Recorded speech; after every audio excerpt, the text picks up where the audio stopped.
ভাই একটা ব্যাপার দেখছো, 2 দিন পর পর খালি ভূমিকম্প। না আসলে ব্যাপারটা তো খুবই খারাপ। আসলে তো আমি কোনো কারণ বুঝি না, এর কারণটা কি?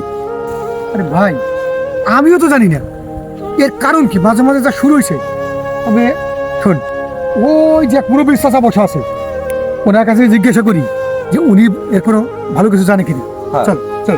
চলেন।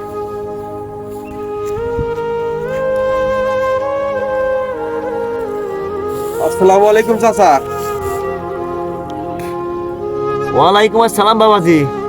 তা বাবা কি মনে করে আসছো তোমরা?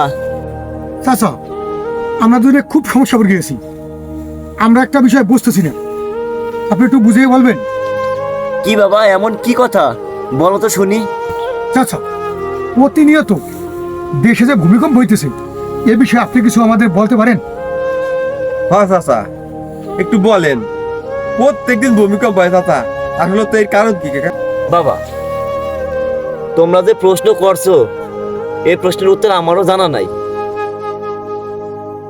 তবে আমার মনে হয় এই যে এই দেশে যে মানুষগুলো আছে, এই দেশটা হলো পাপে গেছে তলাইয়ে, বুঝছো?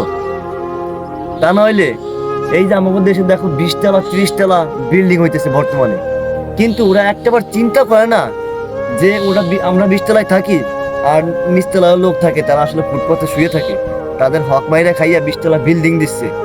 আমার মনে হয় বাবা, এইটা আল্লাহ ওদের স্মরণ করে দিচ্ছে যে তোরা 20 তলা বিল্ডিং না দিয়া, তোরা ওই যে গরিবের জাকাত ফেতরা এইগুলা মাইরা না খাইয়া, ওই 20 তলা বিল্ডিং না দিয়া তোরা আগে ওগো দিয়ে, তাইলে আর দেখবা কি বাবা, এই দেশে আর কখনো ভূমিকম্প সহজে হবে না, আর হইলেও আমার মনে হয় তেমন একটা সমস্যা হবে না।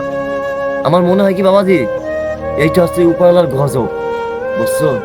চাচা, আপনি যেটা কইছেন এইটাই সত্যি কথা। হ্যাঁ চাচা, এইটাই সত্যি কথা।